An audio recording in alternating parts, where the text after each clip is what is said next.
President Faust, members of the Harvard Corporation and the Board of Overseers, members of the faculty, proud parents, and above all, graduates.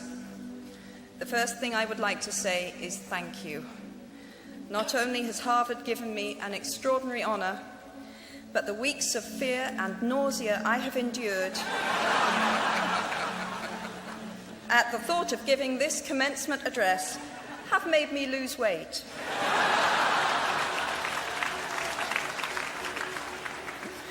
A win-win situation. Now all I have to do is take deep breaths, squint at the red banners, and convince myself that I am at the world's largest Gryffindor reunion.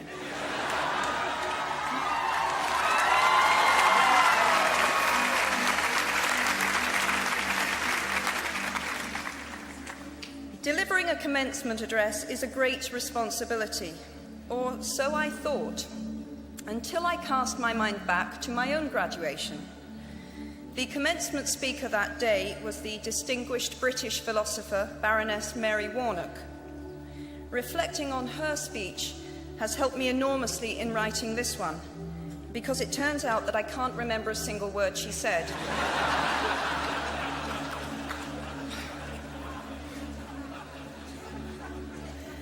This liberating discovery enables me to proceed without any fear that I might inadvertently influence you to abandon promising careers in business, the law, or politics for the giddy delights of becoming a gay wizard.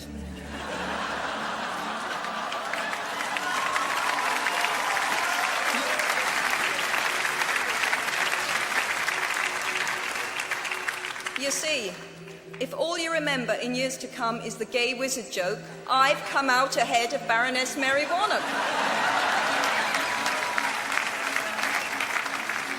Achievable goals, the first step to self-improvement.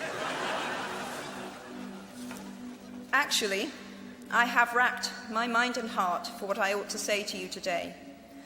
I have asked myself what I wish I had known at my own graduation, and what important lessons I have learned in the 21 years that have expired between that day and this. I have come up with two answers. On this wonderful day when we are gathered together to celebrate your academic success, I have decided to talk to you about the benefits of failure. And as you stand on the threshold of what is sometimes called real life, I want to extol the crucial importance of imagination. These may seem quixotic or paradoxical choices, but bear with me. Looking back at the 21-year-old that I was at graduation is a slightly uncomfortable experience for the 42-year-old that she has become. Half my lifetime ago, I was striking an uneasy balance between the ambition I had for myself and what those closest to me expected of me. I was convinced that the only thing I wanted to do, ever, was write novels. However, my parents, both of whom came from impoverished backgrounds and neither of whom had been to college, took the view that my overactive imagination was an amusing personal quirk that would never pay a mortgage or secure a pension. I know the irony strikes with the force of a cartoon anvil now, but... So they hoped that I would take a vocational degree. I wanted to study English literature. A compromise was reached that in retrospect satisfied nobody, and I went up to study modern languages. Hardly had my parents' car rounded the corner at the end of the road than I ditched German and scuttled off down the classics corridor. I cannot remember telling my parents that I was studying classics. They might well have found out for the first time on graduation day. Of all the subjects on this planet, I think they would have been hard put to name one less useful than Greek mythology when it came to securing the keys to an executive bathroom. Now, I would like to make it clear in parenthesis that I do not blame my parents for their point of view. There is an expiry date on blaming your parents for steering you in the wrong direction.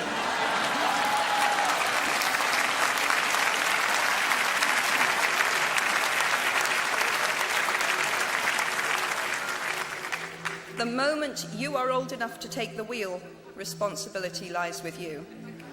What is more, I cannot criticize my parents for hoping that I would never experience poverty. They had been poor themselves, and I have since been poor, and I quite agree with them that it is not an ennobling experience. Poverty entails fear and stress, and sometimes depression. It means 1,000 petty humiliations and hardships. Climbing out of poverty by your own efforts, that is something on which to pride yourself, but poverty itself is romanticized only by fools.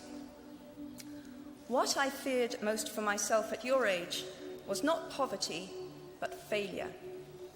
At your age, in spite of a distinct lack of motivation at university, where I had spent far too long in the coffee bar writing stories and far too little time at lectures, I had a knack for passing examinations, and that, for years, had been the measure of success in my life and that of my peers. Now, I am not dull enough to suppose that because you are young, gifted, and well-educated, you have never known heartbreak, hardship, or heartache. Talent and intelligence never yet inoculated anyone against the caprice of the fates, and I do not for a moment suppose that everyone here has enjoyed an existence of unruffled privilege and contentment. However, the fact that you are graduating from Harvard suggests that you are not very well acquainted with failure. You might be driven by a fear of failure quite as much as a desire for success.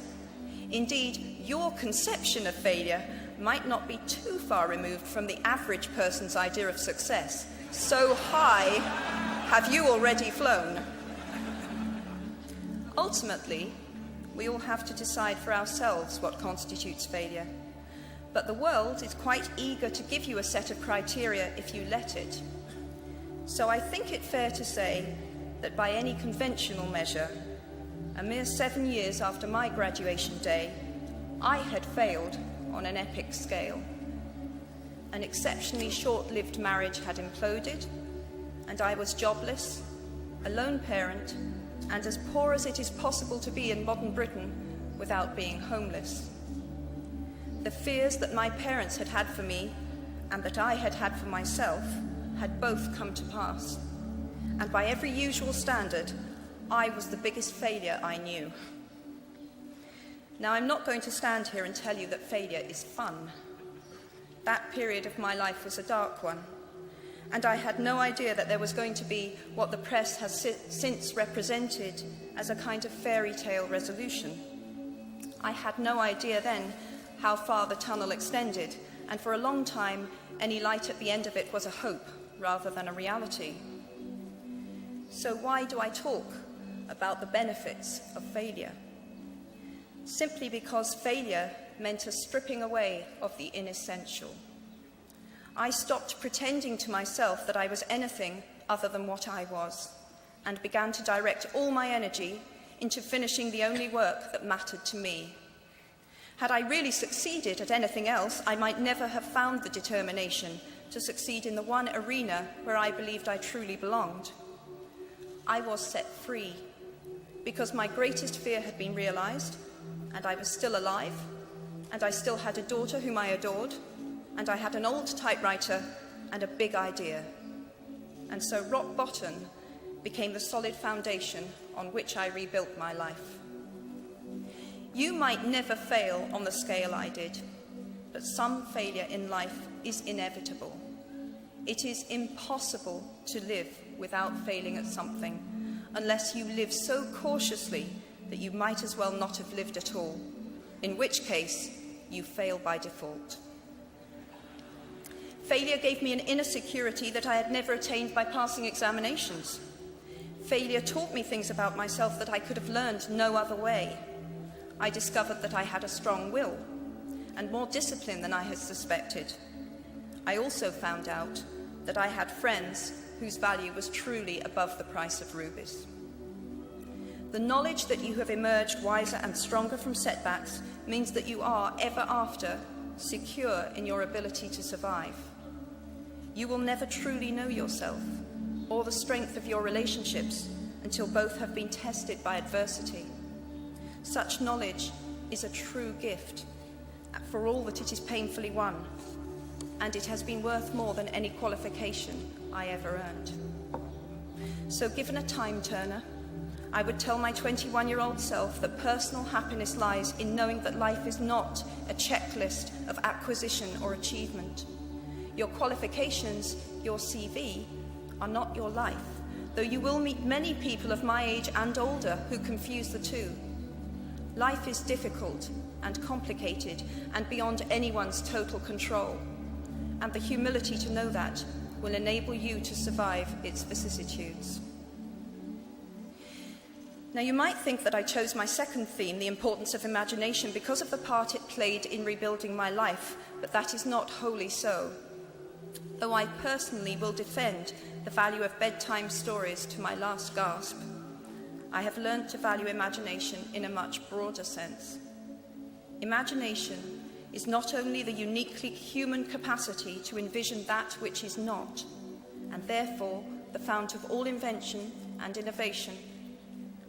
In its arguably most transformative and revelatory capacity, it is the power that enables us to empathize with humans whose experiences we have never shared. One of the greatest formative experiences of my life preceded Harry Potter, though it informed much of what I subsequently wrote in those books. This revelation came in the form of one of my earliest day jobs. Though I was sloping off to write stories during my lunch hours, I paid the rent in my early 20s by working at the African Research Department of Amnesty International's headquarters in London. There in my little office, I read hastily scribbled letters smuggled out of totalitarian regimes by men and women who were risking imprisonment to inform the outside world of what was happening to them. I saw photographs of those who had disappeared without trace, sent to Amnesty by their desperate families and friends. I read the testimony of torture victims and saw pictures of their injuries. I opened handwritten, eyewitness accounts of summary trials and executions, of kidnappings and rapes. Many of my co-workers were ex-political prisoners, people who had been displaced from their homes or fled into exile because they had the temerity to speak against their governments. Visitors to our offices included those who had come to give information or to try and find out what had happened to those they had left behind. I shall never forget the African torture victim, a young man no older than I was at the time, who had become mentally ill after all he had endured in his homeland. He trembled uncontrollably as he spoke into a video camera about the brutality inflicted upon him. He was a foot taller than I was and seemed as fragile as a child. I was given the job of escorting him back to the underground station afterwards, and this man, whose life had been shattered by cruelty, took my hand with exquisite courtesy and wished me future happiness. And as long as I live, I shall remember walking along an empty corridor and suddenly hearing, from behind a closed door, a scream of pain and horror such as I have never heard since. The door opened, and the researcher poked out her head and told me to run and make a hot drink for the young man sitting with her. She had just had to give him the news that in retaliation for his outspokenness against his country's regime, his mother had been seized and executed. Every day of my working week in my early 20s, I was reminded how incredibly fortunate I was to live in a country with a democratically elected government, where legal representation and a public trial were the rights of everyone. Every day, I saw more evidence about the evils humankind will inflict on their fellow humans to gain or maintain power. I began to have nightmares, literal nightmares, about some of the things I saw, heard, and read. And yet, I also learned more about human goodness at Amnesty International than I had ever known before. Amnesty mobilises thousands of people who have never been tortured or imprisoned for their beliefs to act on behalf of those who have. The power of human empathy leading to collective action saves lives and frees prisoners. Ordinary people whose personal well-being and security are assured join together in huge numbers to save people they do not know and will never meet. My small participation in that process was one of the most humbling and inspiring experiences of my life. Unlike any other creature on this planet, human beings can learn and understand without having experienced. They can think themselves into other people's places. Of course, this is a power, like my brand of fictional magic, that is morally neutral. One might use such an ability to manipulate or control just as much as to understand or sympathise. And many prefer not to exercise their imaginations at all. They choose to remain comfortably within the bounds of their own experience, never troubling to wonder how it would feel to have been born other than they are. They can refuse to hear screams or peer inside cages. They can close their minds and hearts to any suffering that does not touch them personally. They can refuse to know.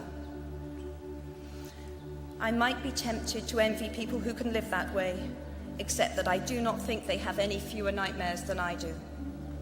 Choosing to live in narrow spaces leads to a form of mental agoraphobia, and that brings its own terrors. I think the willfully unimaginative see more monsters. They are often more afraid. What is more, those who choose not to empathise enable real monsters, for without ever committing an act of outright evil ourselves, we collude with it through our own apathy. One of the many things I learned at the end of that classics corridor down which I ventured at the age of 18 in search of something I could not then define was this, written by the Greek author Plutarch: "What we achieve inwardly will change outer reality." That is an astonishing statement, and yet proven 1,000 times every day of our lives. It expresses in part our inescapable connection with the outside world, the fact that we touch other people's lives simply by existing. But how much more are you, Harvard graduates of 2008, likely to touch other people's lives? Your intelligence, your capacity for hard work, the education you have earned and received give you unique status and unique responsibilities. Even your nationality sets you apart. The great majority of you belong to the world's only remaining superpower. The way you vote, the way you live, the way you protest, the pressure you bring to bear on your government has an impact way beyond your borders. That is your privilege and your burden. If you choose to use your status and influence to raise your voice on behalf of those who have no voice, if you choose to identify not only with the powerful but with the powerless, if you retain the ability to imagine yourself into the lives of those who do not have your advantages, then it will not only be your proud families who celebrate your existence, but thousands and millions of people whose reality you have helped change. We do not need magic to transform our world. We carry all the power we need inside ourselves already. We have the power to imagine better. I am nearly finished. I have one last hope for you, which is something that I already had at 21. The friends with whom I sat on graduation day have been my friends for life. They are my children's godparents, the people to whom I've been able to turn in times of real trouble, people who have been kind enough not to sue me when I took their names for Death Eaters.